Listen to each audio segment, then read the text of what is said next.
ఓం శ్రీ గురుదేవాయ నమః. ఓం సల్లక్షణ సమారంభాం చిదానందేతి మధ్యమాం అస్మదాచార్య పర్యంతాం వందే గురు పరంపరాం.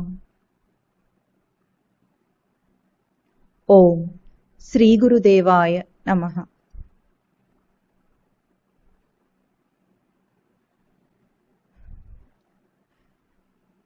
ముందు వీడు మొవ్వకు రాగానే ఒక అబ్బాయి వచ్చి కనిపించాడు. ఆ అబ్బాయి ఒక ప్రశ్న అడిగాడు. ఆ ప్రశ్న మీకు చెప్తాడు వీడు. ఆ ప్రశ్న ఏమిటంటే, మనిషి సాధన ఎప్పుడు చేయాలి, ఏ వయసులో చేయాలి, ఎప్పుడు మొదలు పెట్టాలి అని అడిగాడు. ఎట్లా మొదలు పెట్టాలి అంటే, బాధ్యతలు తీరిన తర్వాతన పెళ్లి చేసుకోవాలా వద్దా? ఆ అబ్బాయికి పెళ్లి కాలేదు, ఇంకా చిన్న అబ్బాయి. ఇవన్నీ ప్రశ్నలు అడిగితే వీడు ఒక సమాధానం చెప్పాడు ఆ అబ్బాయికి. అదేమిటంటే, మీరు ఒక ఇంట్లో ఉన్నారనుకోండి, అనుకుంటారా? తల ఊపాలి. తల ఊపితే నాకు అర్థమవుతుంది, మీకు వినిపిస్తుందని. ఆ ఇంటికి నిప్పు అంటుకుంది. అంటుకుంటే మీరు ఏం చేస్తారు? వెంటనే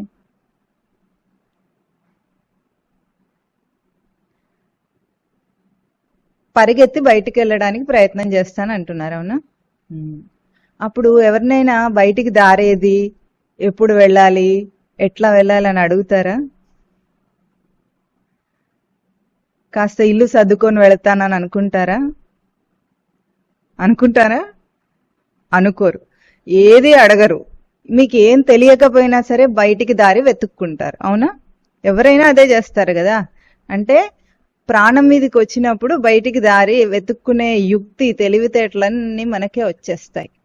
అప్పుడు మీనమేషాలు లెక్క పెట్టాం అనమాట. ముహూర్తం చూడం, ఎప్పుడు చేయాలి, ఎట్లా చేయాలి, ఇప్పుడు చెయ్యాలా వద్దా, బాధ్యతలు అయిన తర్వాత చెయ్యాలా వద్దా అని. అట్లాగే సంసారంలో కష్టము, బాధ, ఈ పీడ తెలిసిందనుకోండి, దీని నుండి బయటపడటానికి సాధన ఎప్పుడు చేయాలి అనే ఒక సందేహం మనకు రాదు ఎప్పుడు కూడా.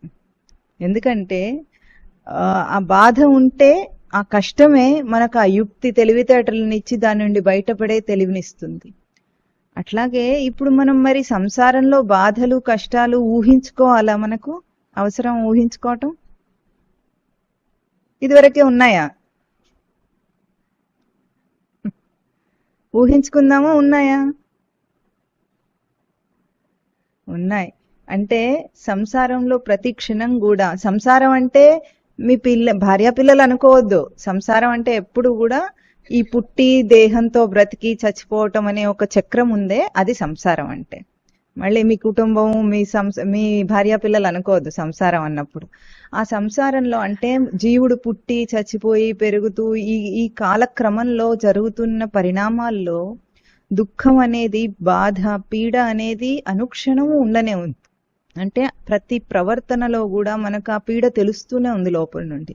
కాకపోతే దాని ఇంటెన్సిటీ మనకు అంటే ఎక్కువగా శాతం తెలియటం లేదన్నమాట. బయటపడే అంత తెలియటం లేదు. ఇంకా అది తెలిస్తే మాత్రము, ఆ జిజ్ఞాస లోపల కలిగితే, దీని నుండి నేను బయటపడాలి అని ఎవరైతే అనుకుంటారో వాడికి వెతుక్కోవలసిన అవసరం లేకుండానే బుద్ధియుక్తులన్నీ వచ్చేస్తాయి. అంటే బుద్ధి యొక్క తెలివితేటలన్నీ వచ్చేస్తాయి.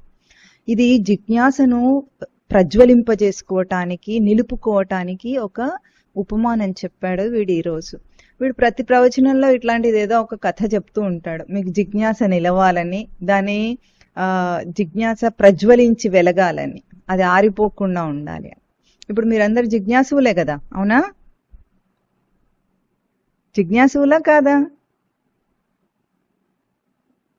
అందుకని అయితే ఇప్పుడు మనము పోయిన వారం దాకా ఏం చెప్పుకుంటున్నామంటే, తన స్వరూపాన్ని, నిజ సచిదానంద స్వరూపాన్ని ఆవరించి ఉన్న, అంటే కప్పేసి ఉన్న 5 శరీరాలలో స్థూల శరీరము, సూక్ష్మ శరీరము మననం చేశాం మనం ఇంత దాకా కూడా, అవునా? స్థూల శరీరం అంటే అన్నమయ కోశము, ప్రాణమయ కోశము, మనోమయ కోశము, పోయిన వారం విజ్ఞానమయ కోశాన్ని కూడా మనం మననం చేశాం. విజ్ఞానమయ కోశం యొక్క స్వరూపాన్ని ఎట్లా చెప్పుకున్నాము? 2 తీరులలో ఉంటుంది.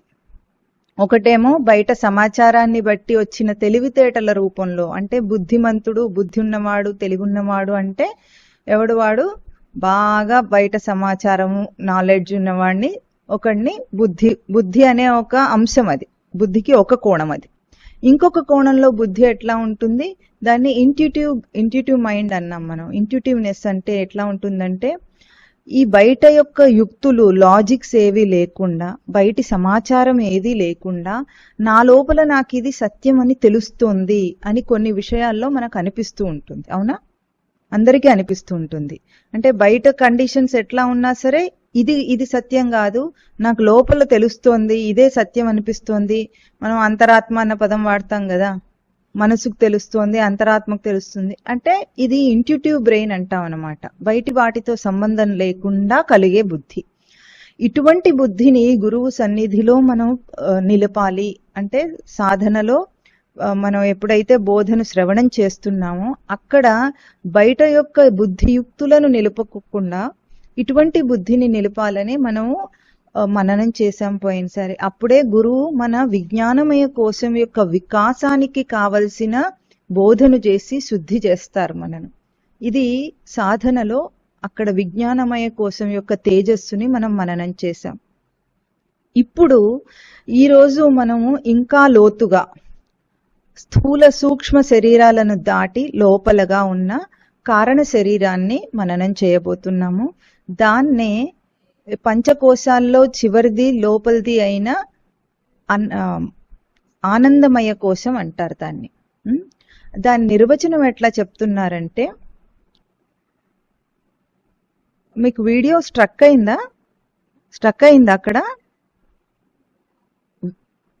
వినిపిస్తోందా? మాట వినిపిస్తోందా? సరే, మాట వినిపిస్తుంటే సరే. అయితే ఇక్కడ ఆనందమయ కోశము కారణ శరీరం యొక్క నిర్వచనాన్ని ఎట్లా చెప్తున్నారంటే, స్వరూప అజ్ఞానం ఆనందమయ కోశ తత్ కారణ శరీరం అన్నారు. అంటే స్వరూప అజ్ఞానమే ఆనందమయ కోశమట, దాన్నే కారణ శరీరం అంటున్నారు. ఎట్లాగైతే స్థూల శరీరాన్ని అన్నమయ కోశం అన్నారో అట్లాగే కారణ శరీరాన్ని ఆనందమయ కోశం అంటున్నారు. ఇక్కడ కారణ శరీరం యొక్క రూపాన్ని మననం చేసే ముందు కొన్ని చిన్న చిన్న ప్రశ్నలు వేసుకుందాం. మీరు సమాధానం చెప్పాలి. ఇప్పుడు వీడియో స్టక్ అవ్వకుండా బాగానే కనిపిస్తుంది వీడికి. ఇప్పుడు ఒక మామూలు ప్రశ్న, చిన్న ప్రశ్న, రోజు మనం చూసేదే. మనిషి అన్నం ఎప్పుడు తింటాడు? ఆకలేసినప్పుడు. టక్కుమని చెప్పారు, వెరీ గుడ్. ఆకలేస్తే అన్నం తినాలి, అవునా? అర్థమైపోయింది. దుప్పటి ఎప్పుడు కప్పుకుంటాడు? చలేసినప్పుడు. అమ్మో, ఇది టక్కుమని చెప్పేస్తున్నారు మీరు. ఇంకా కొంచెం వేరేగా అడగాలంటే, ఏదైనా వస్తువు పైకి విసిరేసినప్పుడు కింద పడుతుంది. ఎందుకు పడుతుంది? గురుత్వాకర్షణ. అన్ని టక సమాధానాలు చెప్పేస్తున్నారు. మనం రోజు ఇల్లు ఊడ్చుకుంటామా? ఊడ్చుకుంటారా ఈ కాలంలో? ఊడ్చుకుంటాం. ఎందుకు ఊడ్చుకుంటాం?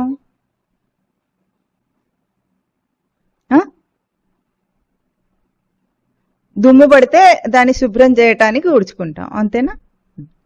ఇప్పుడు ఇవన్నీ ఇట్లా ఉండగా మనం బ్రతికున్నామా అంటే ఏమిటి మనకు నిరూపణ? మనం బ్రతికున్నామని నిరూపణ ఎట్లా?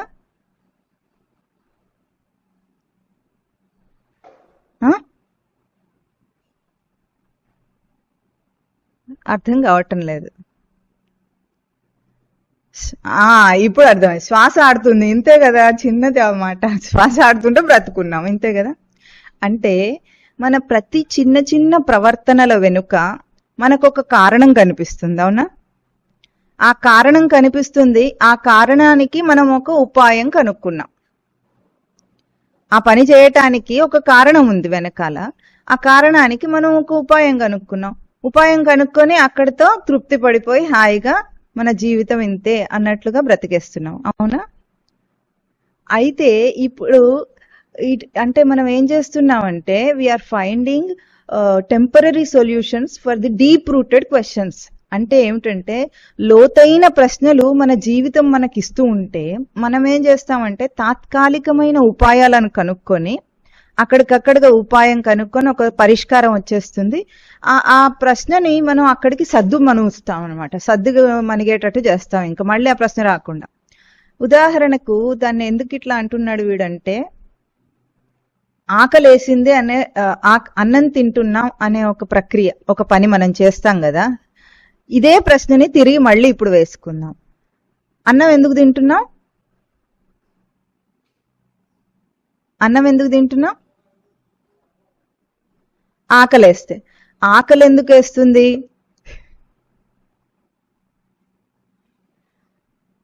ఇంకా కొంచెం లోతుగా ఆలోచించండి ప్రశ్నను. మనం ఆకలి అనేది ఒక సమస్య లాగా వచ్చింది మనకు. సమస్య రాగానే మనం ఏం చేసాం? తినేసాం. ఆ సమస్య అక్కడితో సద్దు మణిగింది. ఆకలి ఎందుకు వేసింది అనే ఒక లోతైన ప్రశ్న మనం వేయాలి కదా. పూటకు ఆకలి వేయటం ఏమిటి, మన అన్నం తింటం ఏమిటి, వేరే పనులైనట్టుగా చేస్తున్నాం ఆ పని. అంటే ఇప్పుడు ఆకలి ఎందుకు వేస్తుంది?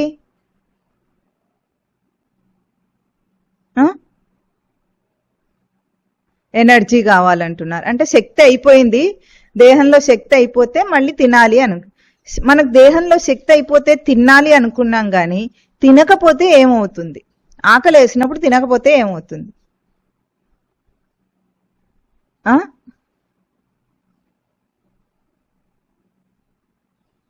స్పష్టంగా అర్థం కాలేదు మాట. నీరసం వస్తుంది. ఇంకా నీరసం వచ్చినా తినకపోతే ప్రాణం పోతుంది, చచ్చిపోతారు. అంతే కదా. ఎక్కువ రోజులు తినకుండా ఉంటే ఏమవుతుంది? చచ్చిపోతాం. అంటే మనం ఆకలేస్తే అన్నం తినటం వెనుక లోతైన కారణం ఏమిటి? మనం ఉండాలి, నేను బ్రతికుండాలి అని తింటున్నాం. అవునా? కేవలము ఆకలేస్తే ఒక సమస్య వచ్చింది, దాన్ని పరిష్కరించుకోవటం కోసం మనం తినటం లేదు. దాని వెనుక లోతైన కారణం ఏమిటి? నేను బ్రతికుండాలి, నేను బ్రతుకును కోరుతున్నాను. అంటే ఆ ఆకలి అనే ఒక చిన్న సమస్య, మనకు పూటకు వస్తున్న సమస్య మన ఉనికిని ప్రశ్నిస్తోంది. అది అంటే ఒక ఎగ్జిస్టెన్షియల్ ఎలిమెంట్ ని అది ప్రశ్నించి దానికి సమాధానం చెప్పమంటూ ఉంటే మనం ఏం చేసామంటే దానికి ఉపాయాన్ని కనుక్కొని అలవాటు పడిపోయాం. అలవాటు ప్రకారంగా ఏం చేసాము? బ్రతికుండాలనే తింటాము, లోపలగా అదే ఉంటుంది, కానీ బయటగా మనం ఆలోచించాం అన్నమాట. ఇదంతా సర్దుకొని మనకు ఉపాయాలు సదుపాయాలు ఎక్కువగా వసతులు ఉన్నాయి కాబట్టి ప్రతి చిన్న సమస్య వెనుక మన ఉనికిని ప్రశ్నిస్తుంది. అది నేను ఉండాలి అనే ఒక సమస్య ఉంది. ఆ నేను ఉండటం, హాయిగా ఉండటం కోసము నేను బయట ఏ ప్రవర్తనైనా చేస్తున్నాను. ఇది మనకు అక్కడ ఏమైందంటే ఈ ప్రశ్న మన నుండి దూరం అయిపోయింది. మనం ఎవ్వరం ఆలోచించమంటే కారణ రూపాన్ని ఆలోచించం. ఇప్పుడు చలి వేస్తే దుప్పటి కప్పుకున్నాం చెప్పారు కదా ఇందాక మీరు. మనమైతే దుప్పటి కప్పుకున్నాం కానీ పశుపక్ష్యాదులు ఏం చేస్తాయి? చలేస్తాయి, వాటికి దుప్పట్లు అవి ఉండవు కదా. మనమైతే ఇల్లు కూడా కట్టుకుంటాం. ఇల్లు ఎందుకు కట్టుకుంటాము? బయట వాతావరణం నుండి మనం రక్షించుకోవటం కోసము మనం ఇల్లు కట్టుకుంటాం. అవునా?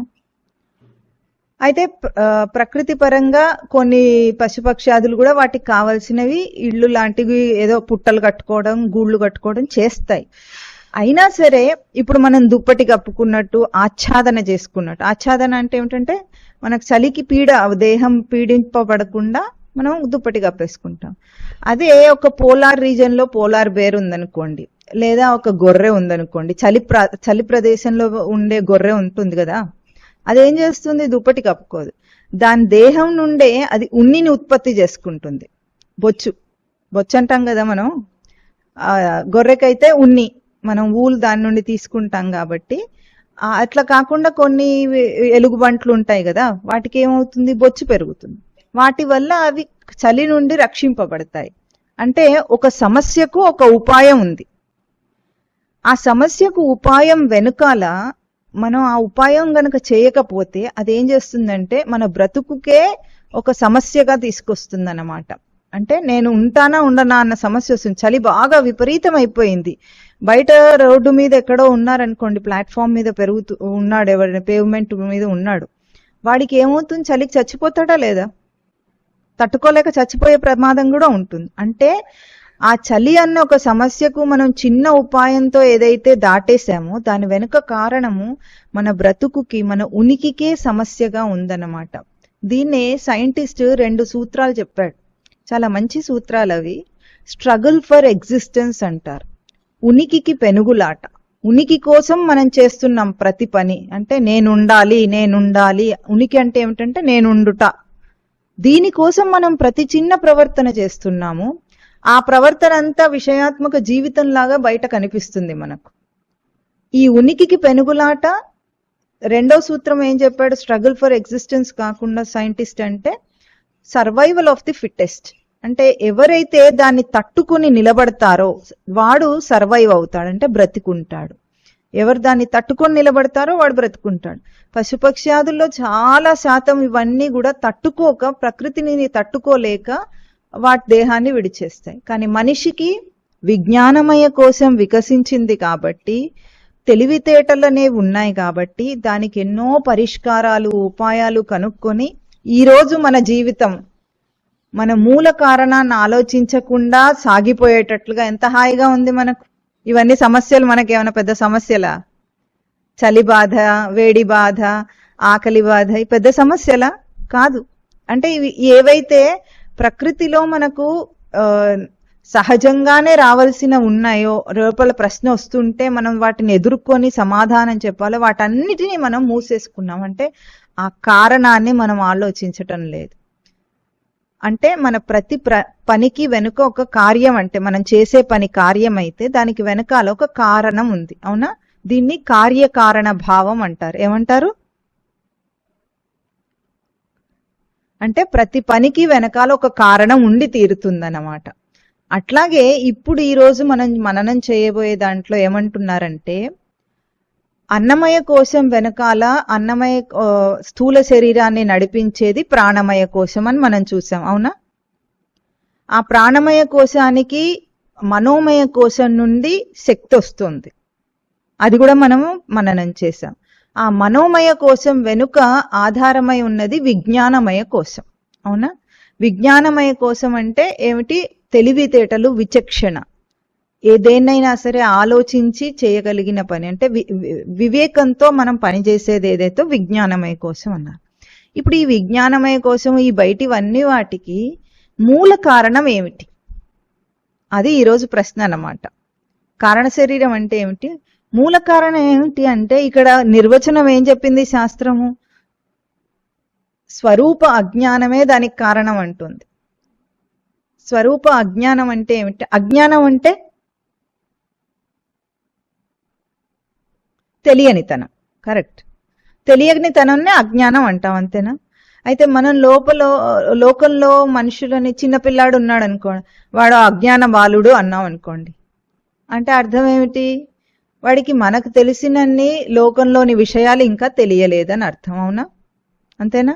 మనకి ఇప్పుడైతే పెద్దవాళ్ళం అయిన తర్వాత ఎన్నెన్నో బయట విషయాలు తెలిసినాయో వాడికి ఇంకా తెలియలేదు గనక వాడి అజ్ఞాన బాలుడు అంటాం వాడిని. కానీ ఇక్కడ శాస్త్రం అంటున్న అజ్ఞానము అటువంటి అజ్ఞానం కాదు. అంటే బయట విషయాలు ఏవి తెలియకపోతే దాన్ని అజ్ఞానం అని అనటం లేదు. ఇక్కడ ఏమంటుంది? స్వరూప అజ్ఞానం అంటున్నారు. స్వరూపం అంటే నేను అంటే స్వరూపం. తనకు తాను తెలియకపోవటం అనే అజ్ఞాన స్థితి నుండి ఇవన్నీ వచ్చినాయట, ఈ సృష్టి జరిగిందట. దాన్నే కారణ శరీరం అంటున్నారు. అదే ఆనందమయ కోశం అని అంటున్నారు. అజ్ఞానం నుండి సృష్టి వచ్చిందట. కొంచెమన్నా లాజికల్ గా ఉందా? ఏదైనా పని చేస్తే ఏదైనా రావాలంటే జ్ఞానం నుండి రావాలా, అజ్ఞానం నుండి రావాలా? కదా? మరి ఇక్కడ ఎందుకు మనకు శాస్త్రం ఏం చెప్తుంది? అజ్ఞాన కారణం నుండి వచ్చిందంటుంది. ఏమిటి ఇది? ఆలోచించాల్సిన విషయమా కాదా? పైగా దాని పేరేమిటి? ఆనందమయ కోశం. ఆనందమయం. ఆనందం అంటే సంతోషం అని మామూలు భాష. కానీ ఆనంద శబ్దానికి అర్థం ఏమిటంటే టు నది సమృద్ధౌ ధాతు, అంటే ఆనందము అంటే సమృద్ధి. చెప్పండి, ఆనందం అంటే సమృద్ధి. సమృద్ధి నుండి, సమృద్ధి అంటే మీకు అర్థమవుతుంది కదా, నిండుతనం, నిండుగా ఉండటాన్ని సమృద్ధి అంటాం. ఇంట్లో అన్ని సమృద్ధిగా ఉన్నాయి అంటే అర్థం ఏమిటి, నిండుగా ఉన్నాయని అర్థం అన్నమాట. సమృద్ధి అంటే నిండుతనం. ఆ ఆనందమయం అంటున్నారు. మయం అంటే ఏమిటంటే మయట్ ప్రత్యయం అంటారు. మయం అన్నప్పుడు ఏమిటి, దాంతో నిండిపోయిందని అర్థం, కొంచెం కూడా లోటు లేకుండా అదే ఉంది అని అర్థం. ఆనందమయం అంటున్నారు దాన్ని. ఆ ఆనందమయం నుండి, దాన్నేమో అజ్ఞానం అంటున్నారు, అక్కడి నుండి సృష్టి జరిగింది అంటున్నారు. ఇదేదో కొంచెం ఆలోచించవలసిన విషయంలాగా ఉందా? అందుకే ఈరోజు మనము దాన్ని ఆలోచన చేద్దాం. దీన్ని అజ్ఞానాన్ని ఆనందం ఎందుకు అన్నారు? ముందు ప్రశ్న. ఎక్కడైనా ఎప్పుడైనా మన జీవితంలో ఏదైనా అజ్ఞానంలో ఆనందం ఉందా అని కొంచెం తరచి చూసుకుందాం. ఇప్పుడు మనకు రోజు 24 గంటల్లో 3 అవస్థలు ఉంటాయి. మీకు అందరికీ బాగా పరిచయమే. మనం ముందుకు దాని గురించి మననం చేస్తాం. అదేమిటంటే జాగ్రత్త, స్వప్న, సుషుప్తి అవస్థలు అంటారు. జాగ్రత్త అవస్థ అంటే మేలుకొని ఉన్న స్థితి. మనం రోజంతా ఎప్పుడైతే మేలుకొని ఉంటామో దాన్ని ఏమంటారు? జాగ్రత్త అవస్థ అంటారు. ఈ జాగ్రత్త అవస్థలో మనం మేలుకొని ఉన్నప్పుడు, అంటే తెలివితో ఉన్నప్పుడు, అంతే కదా అర్థం. తెలివితో ఉన్నప్పుడు మనకు కష్టాలు, సుఖాలు అన్నీ తెలుస్తున్నాయా, తెలియటం లేదా? తెలుస్తున్నాయా?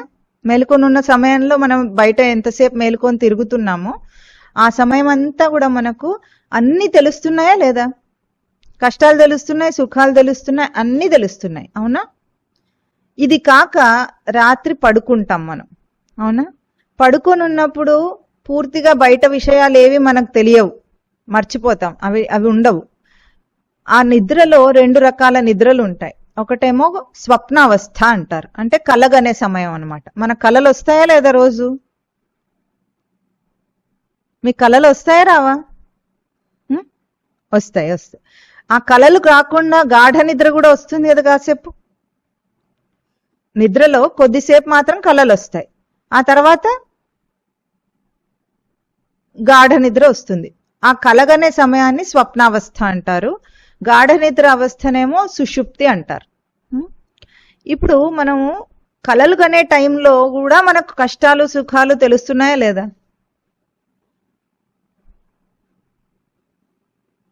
కలలో ఇక్కడున్నవి కాదు, ఇక్కడున్న కష్ట సుఖాలు కాదు, వేరే కష్ట సుఖాలు ఉంటాయి, అవునా?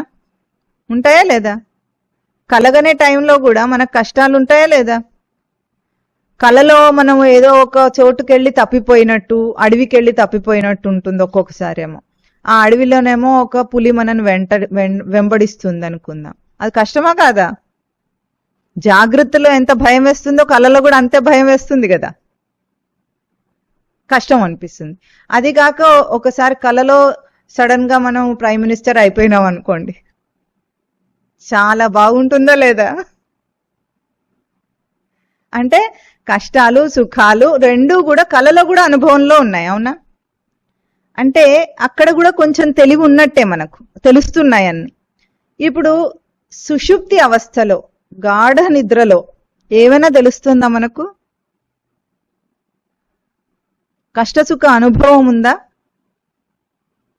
ఏ అనుభవం లేదు అక్కడ, అవునా? ఇది మనందరికీ తెలుస్తుందా లేదా?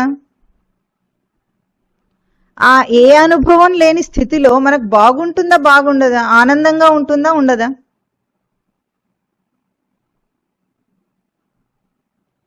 ఉంటుందా? తెలియదు. ఆ సమయంలో మనకు తెలియదు. కానీ మన అనుభవం ఏం చెప్తుందంటే, బాగా నిద్రపోయి లేచిన తర్వాత ఎవరైనా హాయిగా ఉందంటారా, టెన్షన్గా ఉందంటారా? హాయిగా ఉందంటారు. అంటే మన అనుభవం ఏం చెప్తోంది? పడుకొని గాఢ నిద్ర పట్టినప్పుడు మనకు చాలా హాయిగా ఉంటుంది, అవునా? ఆనందంగా ఉంటుంది. ఇంకే సుఖమైన లోకంలో అంత సుఖంగా ఉంటుందా? ఉంటుందా? ఉండదు. అప్పుడు ఒక మంచి, ఇప్పుడు బాగా దేహం అలసిపోయినప్పుడు కానీ, మనస్సు బాగా ఏదైనా టెన్షన్లో ఉండి అలసిపోయినప్పుడు కానీ నిద్ర పడితే వచ్చినంత ఆనందము ఇంకా ఏదైనా విషయంలో వస్తుందా? రాదు. రాదు కాబట్టే మనం ప్రతిరోజు నిద్రపోవాలని ప్రయత్నం చేస్తాం. ఎవరికైనా సరిగ్గా నిద్ర పట్టకపోతే వాళ్ళు టాబ్లెట్లు వేసుకునైనా నిద్రపోతారు. అవునా? అంటే ఆ పూర్తి అజ్ఞాన స్థితి, సుషుప్తి అవస్థను అజ్ఞాన స్థితితో పోలుస్తారన్నమాట. ఆ అజ్ఞాన స్థితిలో ఏ ఆనందాన్ని మనం అనుభవిస్తామో అట్లాగే అది ఒక ఉపమానం మనకు రోజు తెలియటానికి. ఇక్కడ కూడా స్వరూపం యందు అజ్ఞానము అట్లాంటి ఆనందాన్ని ఉన్నట్లుగా అనిపిస్తుంది మనకు. అంటే నిజమైన ఆనందం కాదది, అజ్ఞానంలో కూడా అంత ఆనందంగా ఉన్నట్టు అనిపిస్తుంది. కాబట్టి ఈ కారణ శరీరము స్వరూప అజ్ఞానాన్ని ఇక్కడ మనను ఆనందమయ కోశమని వదిలేశారు వాళ్ళు. అంటే స్వరూప అజ్ఞానంలో మనకు ఆనందమయ కోశం అంటున్నారు. దాని పేరు అందుకు అట్లా ఆనందమయం అన్నారు. అయితే దాని పక్కనే ఆనందమయం పక్కన కోశం అని ఒక పేరు పెట్టారు. అవునా? అన్నిటికీ కోశం అని ఉంది కదా చివర్లో.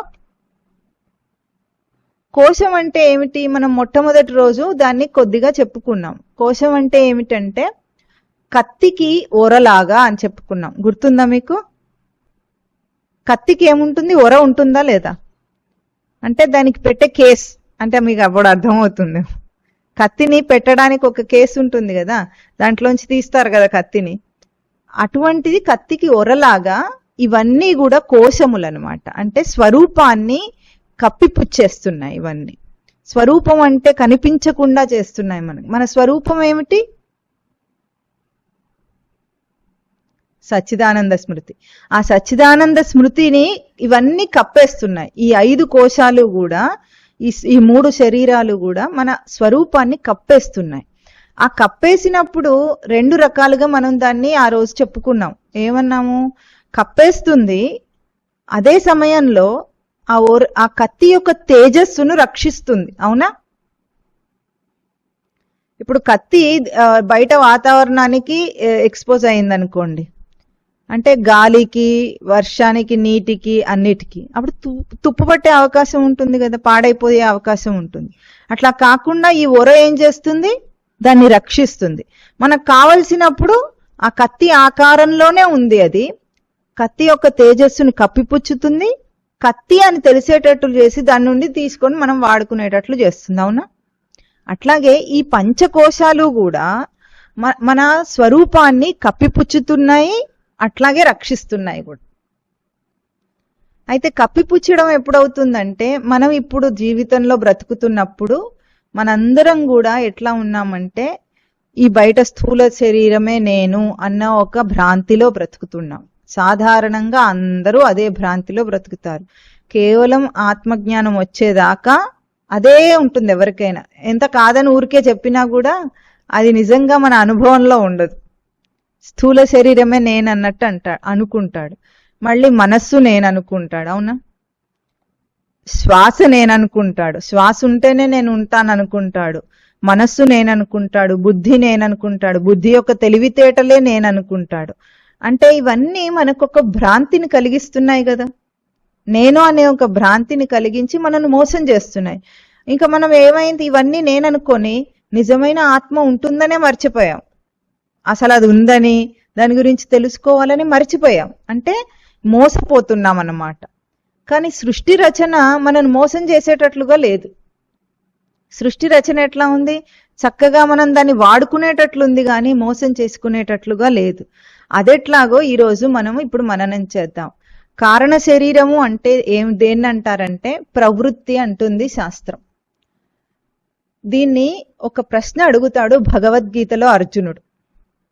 అర్జునుడు ఏమడుగుతాడంటే, స్వామిని అథ కేన ప్రయుక్తోయం పాపం చరతి పూరుషః అనిచ్ఛన్నపి వార్ష్ణేయ బలాదివ నియోజిత. అంటే అర్థం ఏమిటంటే, మాధవ, అథ కేన ప్రయుక్తోయం, దేని చేత ప్రేరేపింపబడి పాపం చరతి పూరుషః, మనిషి పురుషుడు పాపం చేస్తున్నాడు అని అడుగుతాడు.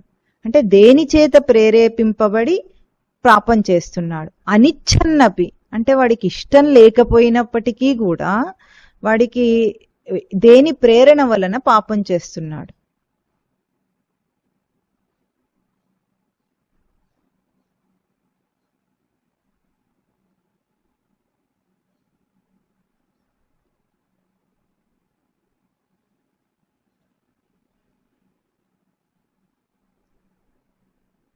ఓం తత్సత్. వినిపిస్తోందా? అంటే మనిషికి ఇష్టం లేకపోయినా ఎందుకు పాపం చేస్తున్నాడు? ఎవరు ప్రేరేపణ చేస్తున్నాడు? ఇంకా ఏమడుగుతాడు? బలాదివ నియోజిత, ఎవరో బలవంత పెట్టినట్టుగా చేస్తాడట పాపం. ఎట్లా చేస్తాడు? బలవంత పెట్టినట్టు. ఈ ప్రశ్న బాగుందా? మనకు కూడా బాగుందా అని? నిజమే కదా, మనకు కూడా అనిపిస్తుంది. ఇష్టం లేకపోయినా ఈ జీవితం ఏమిటో, ఇష్టం లేకపోయినా ఎందుకు ఈ పనులు చేస్తున్నామో అనిపిస్తుంటుందా? అసలు ఏమిటి కారణం, ప్రేరణ ఏమిటి అని అడుగుతున్నాడు భగవద్గీతలో. అప్పుడు భగవంతుడు ఏం సమాధానం చెప్పాడంటే, కామయేష క్రోధయేష రజోగుణ సముద్భవ అంటాడు. అంటే కామము క్రోధముతో కూడిన దేని నుండి? రజోగుణం వలన పుట్టిన కామము. కామం అంటే కోరిక. కోరిక తీరకపోతే వచ్చే కోపం వలన మనిషి ప్రేరేపింపబడి పనులు చేస్తున్నాడట. అర్థమైందా? ఇప్పుడు మనం దేని వల్ల పనులు చేస్తున్నాము? మనకు రజోగుణం ఉందట. ఆ రజోగుణం వల్ల కామం అంటే కోరిక పుడుతుంది. కోరిక తీరకపోతే కోపం వస్తుంది ఎవరికైనా. అంతేనా? అనుకున్న పని కాకపోతే కోపం వస్తుందా? మీకు రాదా? పని కాకపోతే ఎందుకు? భార్య చెప్పిన మాట వినకపోయినా, చిన్నపిల్లాడు చెప్పిన మాట వినకపోయినా మనకు కోపం వస్తుంది. వస్తుందా రాదా? ఎవ్వరు మన మాట కాదన్నా సరే మనకు కోపం వస్తుంది. అంటే మనం అన్నది కావాలి, మన కోరిక అది. ఆ పని జరగలేదనుకోండి, కోపం వచ్చేస్తుంది. దీనివల్ల మనిషి పాపం చేస్తాడట. పాపం అంటే ప్రతి ప్రవర్తన మనం చేసేదే పాపమే. లోకంలో చేసే అన్ని పనులు పాపాలే, అందులో పుణ్యకర్మలు ఏవీ లేవు. ఎప్పటిదాకా అంటే కారణం కనుక్కొని తనని తాను తెలుసుకునేదాకా మనిషి చేసే అన్ని పనులు పాపకర్మలే అని ఆధ్యాత్మ విద్యలో అట్లాగే చెప్తారు. లోకంలో మంచి పనులు చెడ్డ పనులు అన్ని కట్టగట్టి పాపాలే అవన్నీ కూడా. ఎందుకు? తనెవరో తెలియకుండా ఏది చేసినా అంతే, గుడ్డివాళ్లాగా ఉంటుంది పని. కనుక ఇప్పుడు ఏమంటున్నారు? మన ప్రతి ప్రవర్తనకు వెనుక త్రిగుణాత్మక ప్రవృత్తి ఉంది అని అర్థం అన్నమాట. దాని తర్వాత శ్లోకంలో కూడా త్రిగుణాత్మక ప్రవృత్తి యొక్క స్వరూపాన్ని చెప్తారు స్వామి. దాన్ని త్రిగుణాత్మక ప్రవృత్తిని మనం సాధన అంశం తీసుకున్నప్పుడు వివరంగా మననం చేస్తాం. ఎందుకంటే మన సాధన అంటేనే త్రిగుణాత్మక ప్రవృత్తిని తీసేసుకొని దాన్ని దాటటం. అందుకే ఇక్కడ పరిష్కారం ఏం చెప్తాడంటే, ఆ ప్రశ్నకు సమాధానం చెప్పిన తర్వాత మాధవుడు ఏం చెప్తాడంటే, అక్కడ భగవంతుడు జహి శత్రుం కామరూపం దురాసదం అంటే, దురాసదం కామరూపం జహి. నీకు శత్రువు, పరమశత్రువు ఏది అంటే కామం, కోరిక. ఆ కోరికను జయించు అర్జున అని చెప్తాడనమాట. కనుక ఇక్కడ మనం గుర్తించవలసింది ఏమిటంటే, మన ప్రతి ప్రవర్తనకు వెనుక త్రిగుణాత్మక ప్రవృత్తి ఉంది. ఆ త్రిగుణాత్మక ప్రవృత్తి అంటే సత్వము, రజస్సు, తమస్సు. చెప్పండి. ఈ మూడు త్రిగుణాలు అంటారు. ఈ త్రిగుణాలు లేని మనిషి భూమి మీద ఉండరు. త్రిగుణాత్మక ప్రవృత్తి ప్రతి ప్రాణికి ఉంటుంది. అయితే ఎట్లా ఉంటుందంటే, కొంతమందికి ఏమో సత్వగుణం ఎక్కువగా ఉంటుంది, తమో గుణాలు తక్కువగా ఉంటాయి. కొంతమందికి రజోగుణం ఎక్కువగా ఉంటుంది, తమో గుణాలు కొంచెం తక్కువగా ఉంటాయి. కొంతమందికి తమో గుణం బాగా ఎక్కువగా ఉంటుంది, రజోగుణాలు తక్కువగా ఉంటాయి. అంటే దీన్ని పర్మ్యూటేషన్స్ అండ్ కాంబినేషన్స్ అంటారన్నమాట. మూడే ఉంటాయి గుణాలు, కానీ మనిషికి ఒక రకమైన కాంబినేషన్ లో ఉంటాయి. వాటి శాతం అంటే రేషియోని బట్టి అవన్నీ కొన్ని వేల మిలియన్లో ఉంటాయి అన్నమాట. అంటే ఒక్కొక్క మనిషికి ఈ త్రిగుణాలు ఎవరి వాళ్ళకి యునిక్, వాళ్ళకే ఉంటాయి. ఏవి ఒకరికి మ్యాచ్ అవ్వవు, అట్లా ఉంటాయి. ఆ కోరికలు, ఆ త్రిగుణాత్మక ప్రవృత్తి వలన, ఆ కారణం నుండి ఈ సృష్టి వచ్చింది అంటోంది. అంటే మనం చూస్తున్న ఈ ప్రపంచము, మనకున్న ఇదంతా కూడా ఆ కారణం నుండి వచ్చింది. దాన్నే ఆనందమయ కోశం అంటున్నారు. దానికి కారణం ఏమిటి? తనకు తానెవరో తెలియకపోవటం, స్వరూప అజ్ఞానమే కారణం. ఇప్పుడు మరి స్వరూప అజ్ఞానం కారణం అన్నారనుకోండి, ఇప్పుడు దీనికి పరిష్కారము నేను చెప్పకుండా, శాస్త్రం చెప్పకుండా మీరు చెప్పండి. దీని నుండి తప్పించుకోవాలంటే ఏం చేయాలి?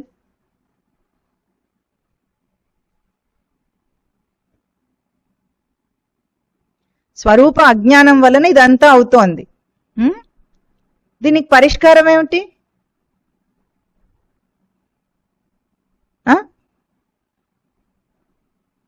స్పష్టంగా చెప్పండి. స్వరూప జ్ఞానం, అంతే.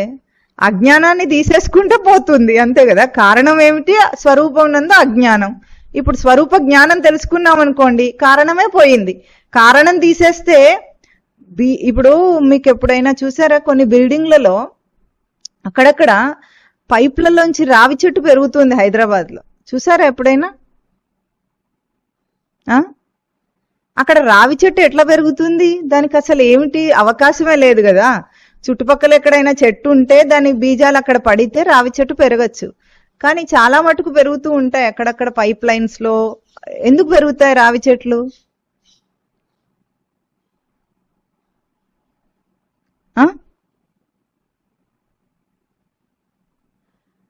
అక్కడ రావి చెట్టు ఉందంటే అర్థం ఏమిటి? దాని విత్తనం అక్కడ ఉంది, ఏదో ఎట్లాగో అట్లాగో వచ్చింది, దాని విత్తనం ఉందనే కదా అర్థం, అవునా?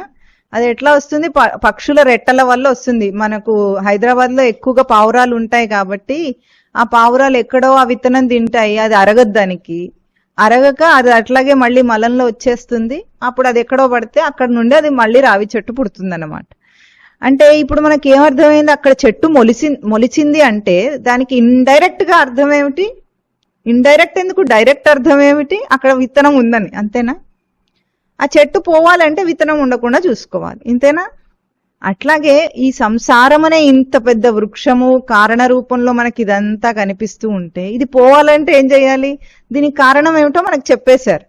ఏమిటి? స్వరూపం నందు అజ్ఞానం, తనెవరో తనకు తెలియకుండుట. చెప్పండి, కారణం ఏమిటి?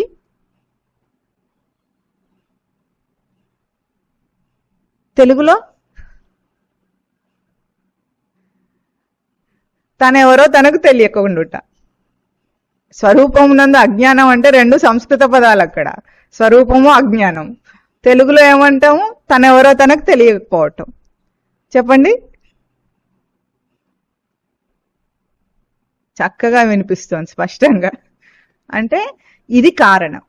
ఇప్పుడు మనం ఇంకొక కోణంలో దీన్ని అర్థం చేసుకుందాం. ఇది శాస్త్రం అయితే ఇట్లా చెప్పింది, స్వరూపం నుండి అజ్ఞానం నుండి ఇదంతా అయ్యింది అని. కానీ ఇది కొంచెం కూడా లాజికల్ గా లేదు. లాజికల్ గా అంటే యుక్తికి సరిపోదు. అజ్ఞానం నుండి ఏదీ పుట్టదు సృష్టిలో, అవునా? ఎవరైనా ఏదైనా పుట్టాలంటే జ్ఞానం నుండి పుట్టాలి, కానీ అజ్ఞానం నుండి పుట్టడానికి అవకాశం లేదు. కాబట్టి ఇప్పుడు మనము దీని గురించిన ఇంకొక కోణం, అంటే కారణ శరీరానికి ఇంకొక కోణం. ఇప్పుడు మనం ఎట్లాగైతే విజ్ఞానమయ కోశానికి రెండు కోణాలు చూసాం, అవునా? మనోమయ కోశానికి రెండు రూపాలు చూసాం. ఒకటేమిటి? ఒకటేమో శుద్ధమైన మనస్సు, ఒకటి అశుద్ధమైన మనస్సు. విజ్ఞానమయ కోశంలో కూడా బయటి తెలివి, లోపల తెలివి, ఈ రెండు చూసాం కదా, సొంత తెలివి అనుకున్నాం దాన్ని. అట్లాగే కారణ శరీరానికి కూడా రెండు రూపాలు ఉన్నాయి. ఆ రూపాన్ని ఈరోజు మనం అర్థం చేసుకునే ప్రయత్నం చేద్దాం. ఇందాక మొట్టమొదట్లో మనం కొన్ని ప్రశ్నలు వేసుకున్నాం, అవునా? వాటికి కొన్ని పరిష్కారాలు ఉన్నాయి, కార్యకారణ భావం ఉందని అనుకున్నాం. కానీ ఇవి మన లౌకిక జీవితంలోని ప్రశ్నలు. శాస్త్రం ప్రశ్న వేస్తే ఎట్లా ఉంటుందంటే ఉపనిషత్తులు అన్నీ కూడా లోతైన ప్రశ్నతో మొదలవుతాయన్నమాట.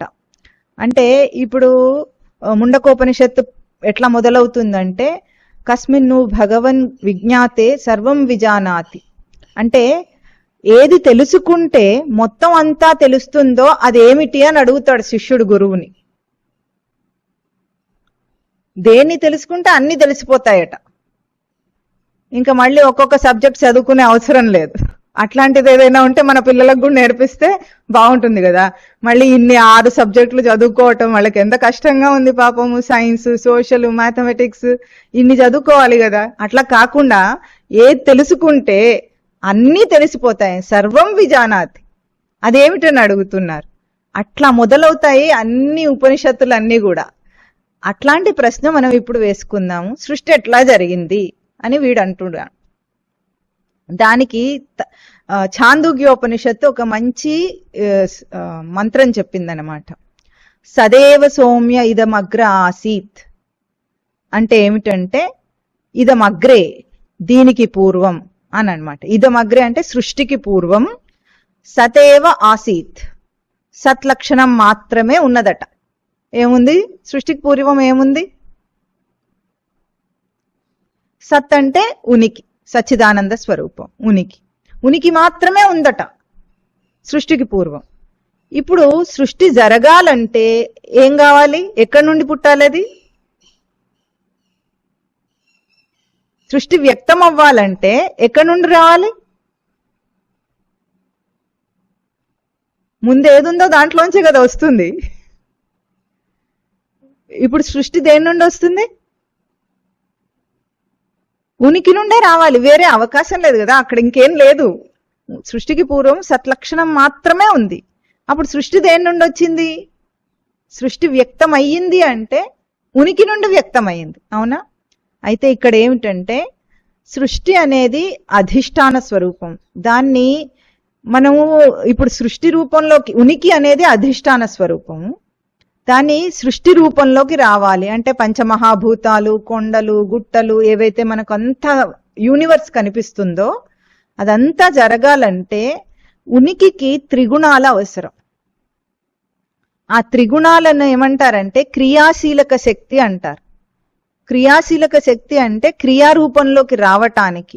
ఇప్పుడు పొటెన్షియల్ ఎనర్జీ ఉందనుకోండి, దాన్ని కైనెటిక్ ఎనర్జీగా మారుస్తాం. అంటే ప్రయోగంలోకి తీసుకురావాలంటే దాన్ని కైనెటిక్ ఎనర్జీగా మారుస్తాం, అవునా? అట్లాగే ఉనికి అనేది పొటెన్షియల్, దాన్ని చైతన్యవంతం చేస్తే అప్పుడు అది సృష్టి రూపంలో వ్యక్తం అవుతుంది అనమాట. అంటే మనకి ఇప్పుడు ఆ పంచమహాభూతాలు ఉంటాయి, మీకు తెలుసు కదా, ఆకాశము, వాయువు, అగ్ని, భూమి, నీరు, ఇవేవైతే పంచమహాభూతాలు, కొండలు, గుట్టలు, నదులు అన్ని ఉన్నాయా, నక్షత్రాలు, ఇవన్నీ, సూర్యుడు, గ్రహాలు, ఇవన్నీ ఎట్లా వచ్చినాయి అంటే పంచమహాభూతాల నుండి వచ్చినాయి. పంచమహాభూతాలు ఎట్లా వచ్చినాయి? ఇవన్నీ ఉనికి నుండి వచ్చినాయి. ఉనికి నుండి ఇవన్నీ రావటానికి సృష్టి చేసింది ఎవరు? బ్రహ్మ, అవునా? బ్రహ్మదేవుడు సృష్టి చేశాడని విన్నారా? మనం ఇదివరకు కూడా చెప్పుకున్నాం, త్రిమూర్తులు ఉంటారు కదా, బ్రహ్మ, విష్ణు, మహేశ్వరులు. సృష్టి చేసిన వాళ్ళు, సృష్టిని నిలిపేవాడు, సృష్టిని లయం చేసేవాడు. ఇవి ముగ్గురికి కూడా త్రిగుణాలు ఉన్నాయని చెప్తారన్నమాట పౌరాణికంగా, అంటే పురాణాలలో. ఎందుకున్నాయంటే బ్రహ్మకు తమో గుణమని, సృష్టి నిలిపే విష్ణువుకేమో సత్వగుణమని, మహేశ్వరుడికేమో రజోగుణం ఉందని చెప్తారు. అయితే ఈ త్రిగుణాలు ఇప్పుడు మనకు చెప్పాను చూడండి, ఇందాక కోరిక వల్ల, త్రిగుణాల వల్ల కోరికలు కలిగినాయని, ఆ త్రిగుణాలు కావు. సృష్టిలో శుద్ధ స్వరూపంలో త్రిగుణాలు ఉన్నాయి. ఆ శుద్ధ స్వరూపం నుండి సృష్టి జరిగింది. అంటే క్రియాశీలక శక్తి క్రియారూపంలోకి రావాలంటే ఈ త్రిగుణాలు ఉండాలి. అవి శుద్ధ స్వరూపంలో ఉన్నాయన్నమాట. అంటే అక్కడ ఏ మలినం లేదు, దోషం లేదు. అందులోంచి సృష్టి వచ్చింది. ఇప్పుడు ఉనికి అంటే సచ్చిత్ ఆనందం, అవునా? సచ్చిత్ ఆనందం అనే పదాలు మీకు పరిచయం అయినాయి కదా. ఆ ఆనందం నుండి, అంటే సత్స్వరూపం యొక్క జ్ఞానము, దాని యొక్క సమృద్ధి నుండి ఈ సృష్టి జరిగింది. అంటే సృష్టికి కారణం ఏమిటి? ఇప్పుడు ఆనందమే కదా. సృష్టి జరగడానికి ఆనందమే కారణం, అవునా? అయితే ఇప్పుడు ఎట్లా ఉంది? మన సృష్టికేమో ఆనందమే గాని అజ్ఞాన కారణమైంది. అసలు సృష్టి జరిగినప్పుడు ఏమైంది? అది జ్ఞానం నుండి వచ్చింది. సచ్చిదానందం అంటే జ్ఞాన స్వరూపం, ఆనంద స్వరూపం, దాని నుండి వచ్చింది. ఈ రెండింటికి తేడా కనిపిస్తుంది మనకు, అవునా? ఇప్పుడు మనం ఏం చేయాలి? ఆ సృష్టిని అందుకోవాలంటే మన సృష్టిని మనం శుద్ధి చేసుకోవాలన్నమాట. ఇంతే మనం చేయాల్సిన పని. మనకు ఏవైతే త్రిగుణాలు ఉన్నాయో వాటిని శుద్ధి చేసుకుంటే అసలైన సృష్టి మనకు కనిపిస్తుంది. అంటే సచ్చిదానంద స్వరూపం మనకు కనిపించాలి, తెలియాలి అంటే, మన నిజ స్వరూపం మనకు తెలియాలంటే ఇప్పుడు చేయాల్సింది ఏమిటి? కారణ శరీరాన్ని శుద్ధి చేసుకోవటం, ఇంతే. ఇప్పుడు మనందరం పడుకుంటాం కదా రాత్రిపూట, అవునా? అందరూ పడుకుంటారా లేదా రాత్రిపూట? మళ్ళీ అందరు లేస్తారా లేదా? ఎన్నిటికి లేస్తారు?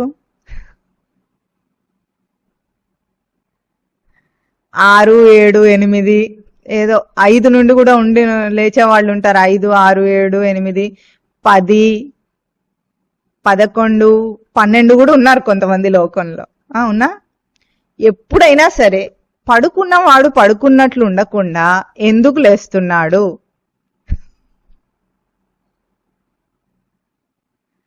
నిద్ర చాలా బాగుంది కదా, హాయిగా ఉంది కదా, ఎవరు కొట్టారు నిన్ను లేవమని ఎవరు అడిగారు?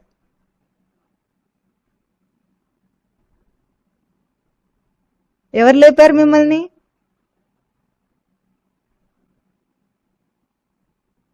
అలారం లేపిందా? పోనీ ఎవరికైనా అలారం కూడా పెట్టకుండా పడుకోబెట్టామనుకోండి, వాడు లేస్తాడా లేదా? లేస్తాడు కదా, ఎప్పుడో అప్పుడు లేస్తాడు కదా. 12 కాకపోతే 1 గంట కన్నా లేస్తాడు కనీసం. ఎందుకు లేస్తాడు? మా పరమస్వామి వారు ఒక ప్రశ్న అడుగుతారన్నమాట. ఏమడుగుతారంటే, నిద్ర చాలా బాగుంది కదరా, పడుకున్నావు కదా, కొంపలు కొట్టుకుపోతున్నట్టు ఎందుకు లేచావు అని అడుగుతారు. ఎందుకు లేస్తాడు? లోపల ప్రేరణ ఉందన్నమాట వాడికి. లోపల నుండి ప్రేరణ వస్తుంది, లే లే అంటుంది, లేస్తాడు. దీన్ని ఏమంటారంటే సూర్యుడు మనందరినీ లేపుతాడట. అందుకే సూర్య శబ్దానికి అర్థం ఏమిటంటే సుప్తం ప్రేరయతీతి సూర్య, అంటే పడుకున్న వాడిని లేపుతాడు గనక ఆయన సూర్యుడు. ఎంత ప్రయత్నించినా సరే మనిషి పడుకొని ఉండలేడు, ఎప్పుడో అప్పుడు లేస్తాడు. ఎందుకంటే లోపల వాడికి ఒక ప్రేరణ ఉంది, లే లే అంటుంది, వాడిని లేపుతుందన్నమాట. ఆ లేపే ప్రేరణే త్రిగుణాత్మక ప్రవృత్తి. పడుకొని ఉన్నంతసేపు మన చుట్టూ ఏమీ లేవు, విషయాలు లేవు, విషయ వాసనలు లేవు. అవునా?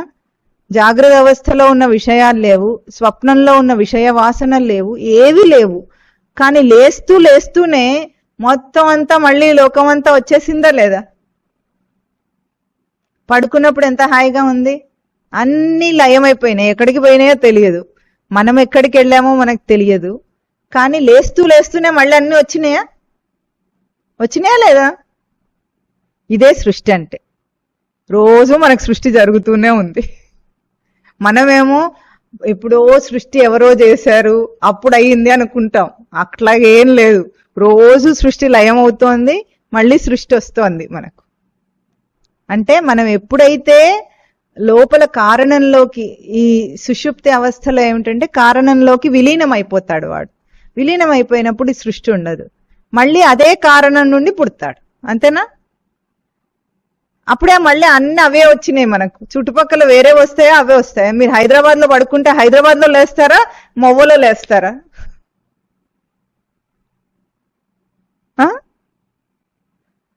ఎక్కడ లేస్తారు? హైదరాబాద్ లోనే లేస్తారు. మీ ఇంట్లో లేస్తారా, ఫ్యాక్టరీలో లేస్తారా? రాత్రి మీ ఇంట్లో పడుకున్నారు, మీ గదిలో పడుకున్నారు, మీ మంచం మీద పడుకున్నారు, అదే మంచం మీద అదే గదిలో అక్కడే లేస్తారా లేవరా? ఎక్కడికి ఏం మారదు. అంటే రాత్రి ఎక్కడ వదిలేశారో అక్కడ నుండి మళ్ళీ పుడుతుంది సృష్టి. అవునా? అట్లాగే పుడుతుందా రోజు? ఎక్కడ మనం వదిలేశామో అక్కడి నుండి మళ్ళీ పుడుతున్న ఈ సృష్టిని శుద్ధి చేసుకోవటం అంటే మనం ఏం చేయాలంటే, ఇప్పుడు ఎవరెవరు వాళ్ళ సృష్టిలో బ్రతుకుతున్నారు కానీ అందరికీ ఒకటే ఉందని అనుకోవద్దు. రాత్రి మీ ఇంట్లో ఏదో ఒక చిన్న సమస్య వచ్చింది అనుకోండి, దాని గురించి అందరూ మాట్లాడుకుంటూ పరిష్కారం ఆలోచించుకుంటూ పడుకున్నారు. అవునా? లేస్తూ లేస్తూ మళ్ళీ ఆ ఆలోచన మీకు వచ్చేస్తుందా? మీ బుర్రలోకి రాదా? వస్తుందా? వచ్చేస్తుంది. అదే ఆలోచన మళ్ళీ వస్తుంది. అంటే మీరు ఏ లోకంలో ఉన్నారు? మీ సమస్య లోకంలో ఉన్నారా, ఈ లోకంలో ఉన్నారా? మీకున్న సమస్య మీ భార్యకు లేకపోవచ్చు, మీ పక్కనే పడుకుంటుంది, అయినా ఆవిడికి లేకపోవచ్చు ఈ సమస్య. ఆవిడికి ఆ సమస్య ఉండదు అంటే ఆ లోకం ఆవిడికి లేదు కదా. అప్పుడు అంటే ఎవరెవరు కల్పించుకున్న దాంట్లోంచి వాళ్లే పుడుతున్నారా, వేరే వాళ్ళ దాంట్లో పుడుతున్నారా, ఇంకొక మనసులో పుడతారా?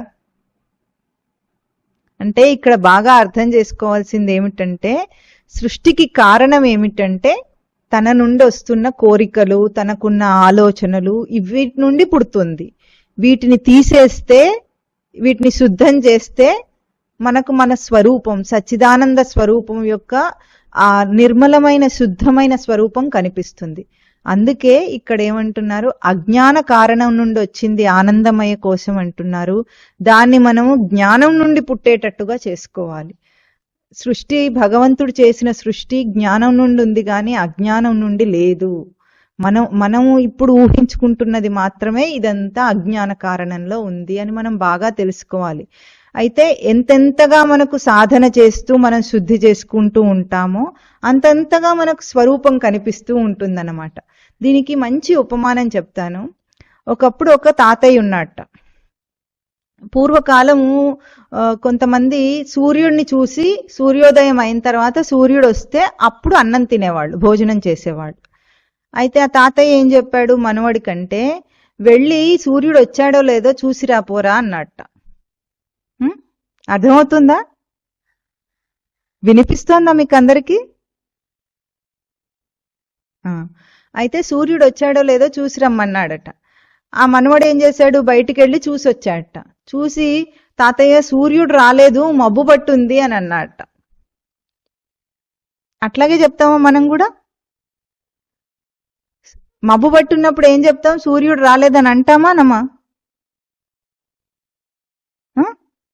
అంటాం. సూర్యుడు రాలేదు అంటాం. ఇప్పుడు సూర్యుడు స్పష్టంగా కనిపించకపోవటం కూడా ఆ అబ్బాయి ఎట్లా చూశాడు, మనవడు టార్చ్ లైట్ వేసుకొని చూశాడా సూర్యుడు వచ్చాడా లేదా అని? ఎట్లా చూశాడు? వేరే దీపం తీసుకెళ్లి చూశాడా? లాంతర పట్టుకొని చూశాడా? టార్చ్ లైట్ వేసుకొని చూశాడా? చూడలేదు. సూర్యరశ్మిలోనే సూర్యుడు రాలేదని చెప్తున్నాడు. అవునా? సూర్యుడికి మబ్బులు అడ్డం ఉన్నప్పుడు కూడా మనం సూర్యరశ్మిలోనే చూస్తున్నాం దాన్ని, కానీ వేరే దీపంలో చూడటం లేదు కదా. అవునా? అర్థమైందా? ఉపమానం అర్థమైందా మీకు? సూర్యుడు స్పష్టంగా కనిపించటం లేదు, మబ్బులు అడ్డంగా ఉన్నాయి అన్నప్పుడు కూడా మనం సూర్యరశ్మి యొక్క వెలుగులోనే దాన్ని చూస్తాం కానీ వేరే దీపపు వెలుగు తీసుకెళ్లి చూడం. ఎట్లాగో మన అజ్ఞానము స్వరూపం తెలియదనటం కూడా మనం జ్ఞానంతోనే చెప్తున్నాం కదా. తెలియదన్నాలన్నా జ్ఞానంతో చెప్పాలా, అజ్ఞానంతో చెప్తాడా ఎవరైనా? అంటే అర్థం ఏమిటంటే, ఇక్కడ ఒక మంచి ప్రశ్న మనం వేసుకోవాల్సింది ఏమిటంటే, విజ్ఞానమయ కోశం దాకా తెలియటం, తెలియకపోవటం, అంటే తెలివి ఉండటం, తెలివి లేకపోవటం అనేది వస్తుంది. అవునా?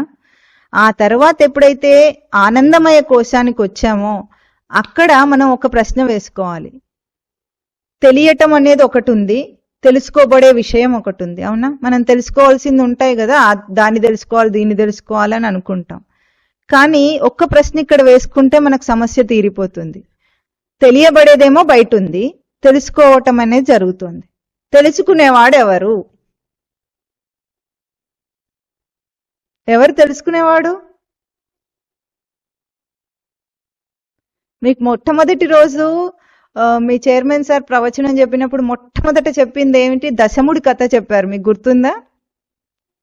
అందరినీ లెక్క పెడతాడు, తనను మాత్రం లెక్క పెట్టాడట. గుర్తుందా మీకు ఆ కథ? అట్లాగే అన్నిటినీ తెలుసుకుంటాడు, కానీ తెలుసుకునేవాడు ఎవరు అన్న ప్రశ్న అడగడు. ఎవరింతకీ తెలుసుకునేవాడు ఎవరు? తనకు తాను తెలియదనాలన్నా ఎవరనాలి? తనే అనాలి. నాకు నేను తెలుసు అనాలన్నా, నాకు నేను తెలియదనాలన్నా ఎవరనాలి? తనే అనాలి. అంటే తనకు తను తెలిసినట్లా తెలియనట్లా ఇంతకు? తెలుసు, కానీ స్పష్టంగా తెలియదన్నమాట. కేవలం మనం చేసేది ఏమిటంటే, సాధన అంటే స్పష్టంగా తనను తాను గుర్తించటం. ఇప్పుడు మనం చేస్తుంది ఏమిటంటే, మనకు సరిగ్గా తెలియదు అంతే, సరిగ్గా తెలుసుకోవాలి. ఇంతే, చిన్న విషయం. సాధన అంటే మనం చాలా గొప్పగా ఊహించుకుంటాం ఏమిటేమిటో అని. ఎప్పుడైతే మనము స్థూల శరీరాన్ని, అంటే మన స్థూల శరీరాన్ని శుద్ధి చేసుకుంటామో, ఆ తర్వాత మనోమయ కోశాన్ని, ప్రాణమయ కోశాన్ని, విజ్ఞానమయ కోశాన్ని శుద్ధి చేసుకుంటామో, అప్పుడు ఎట్లా వస్తుందంటే, మబ్బులు తొలగిపోతే సూర్యుడు ఎట్లా ఉంటాడు? సూర్యరశ్మి ఎట్లా వస్తుంది?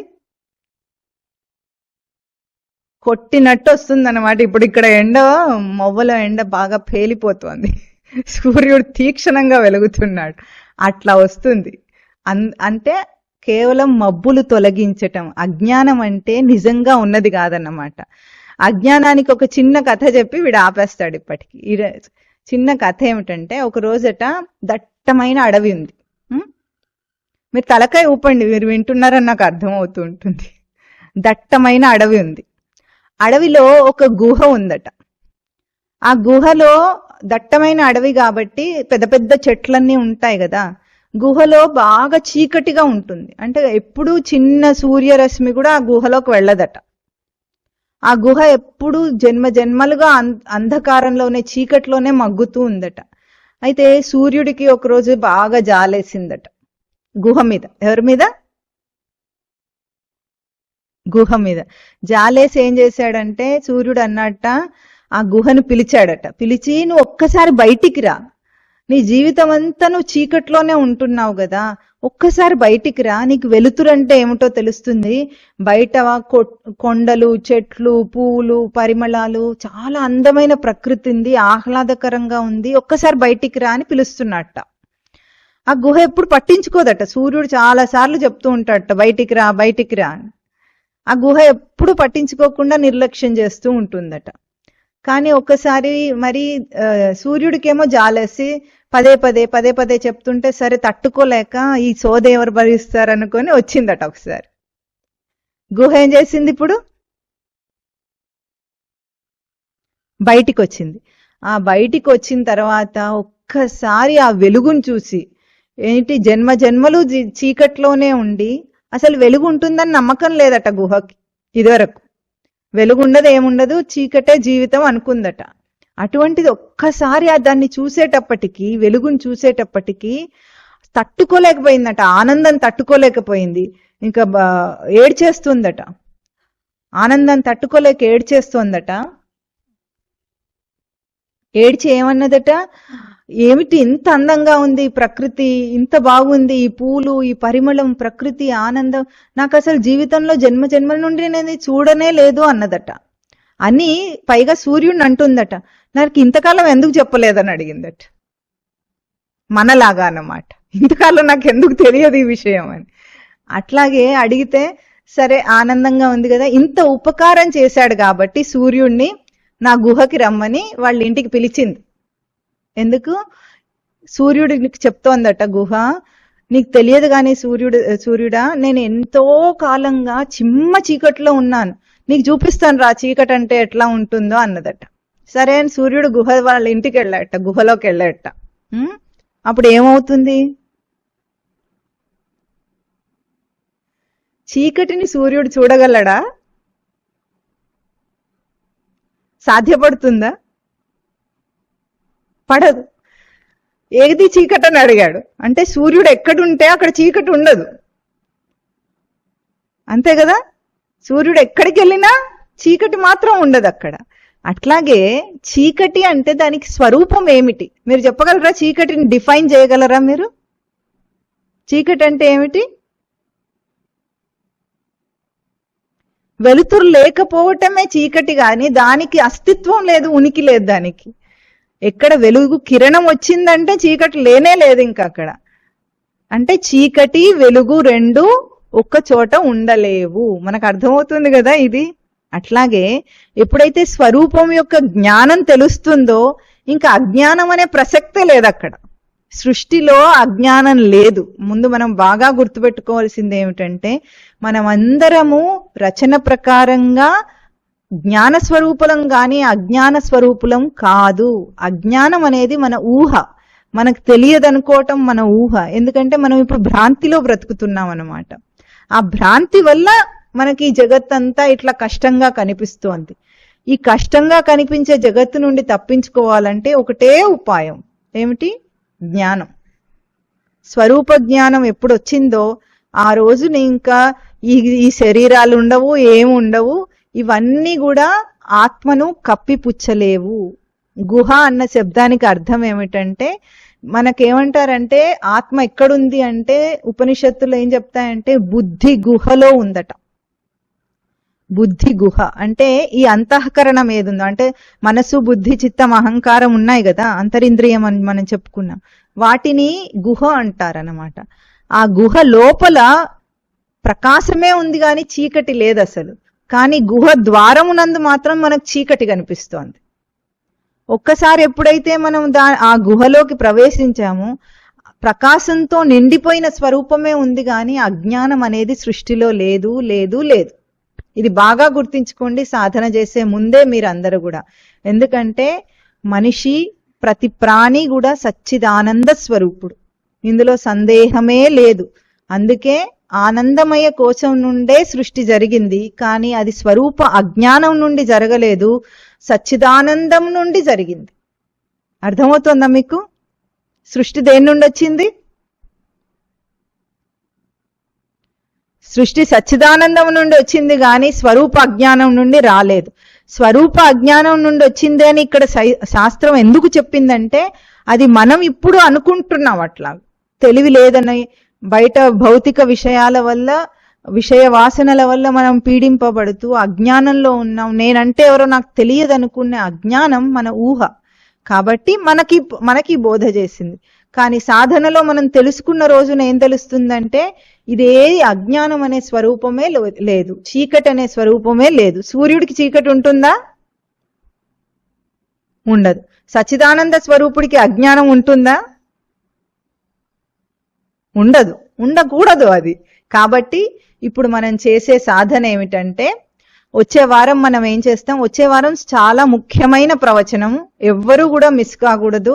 ఎందుకంటే ఇప్పుడు మనం పంచకోశాలను మననం చేశాం, అవునా?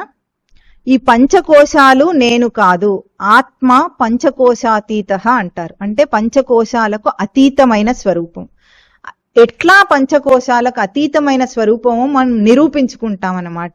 ఎందుకంటే స్థూల శరీరం నేను కాదు, ప్రాణమయ కోశం నేను కాదు, మనోమయ కోశం నేను కాదు, విజ్ఞానమయ కోశం నేను కాదు, ఆనందమయ కోశం అని చెప్పిన కారణ శరీరం కూడా నేను కాదు, నేను కేవల సచ్చిదానంద స్వరూపమని మనం వచ్చే వారం నిరూపించుకుంటాము. కనుక అందరూ కూడా వచ్చే వారము తప్పకుండా, ఎవరైతే నిజ సాధకులు ఉన్నారో తప్పకుండా ప్రవచనం వినాలి. ఆ రోజు తర్వాత మనము జాగ్రత్త, స్వప్న, సుషుప్తి అవస్థలు, ఓంకార తత్వాన్ని మననం చేద్దాం. కనుక ఇదంతా కూడా ఏమిటి, మనం సాధన చేత శుద్ధి చేసుకోవటం. ఇది కేవలం థియరీ క్లాసు, దీనికి ప్రాక్టికల్ ఉండాలి అని మనం చెప్పుకుంటున్నాం. కానీ థియరీ అయినా కూడా ఒక తెలియని అజ్ఞానాన్ని తెలిసిన జ్ఞానంగా మారుస్తుందా లేదా? చెప్పండి. ఇప్పుడు ఇంతవరకు తెలియని విషయము ఇప్పుడు విన్నంత మాత్రం చేత తెలిసిందయిందా లేదా? ఇప్పుడు తెలియంతనం మళ్ళీ మీకు వస్తుందా? రాదు. అనుభవంలో తెలియకపోవచ్చు, కానీ విన్న జ్ఞానం అయితే ఎక్కడికి పోదు కదా. అది మళ్ళీ తెలియకుండా మీరు ఎట్లా, ఇప్పుడు మీరు ఇక్కడ కూర్చున్న వాళ్ళు కాక వేరే వాళ్ళు వినలేదు ఈ విషయాలు, వాళ్ళకి చాలా మందికి తెలియకపోవచ్చు, తెలియదు కూడా లోకంలో. వాళ్ళందరికీ తెలియని వాళ్ళలాగా మీరు అవుతారా మళ్ళీ? కారు. అందుకే జ్ఞానం అనేది శ్రవణం నుండే మొదలవుతుంది. శ్రవణం నుండి జ్ఞానం మొదలయ్యి అనుభవ జ్ఞానం వచ్చేదాకా అంటాం. అంటే ఇదంతా మీకే పరోక్ష జ్ఞానం అయితే అపరోక్షానుభూతి దాకా మీ సాధన సాగాలని మన ప్రయత్నం. ఇక్కడ వచ్చే వారం మనం ఆత్మ ఎట్లాగూ పంచకోశాలకు అతీత స్వరూపమో మననం చేస్తాం. మళ్ళీ వచ్చే వారం కలుసుకుందాం. ఓం తత్ సత్.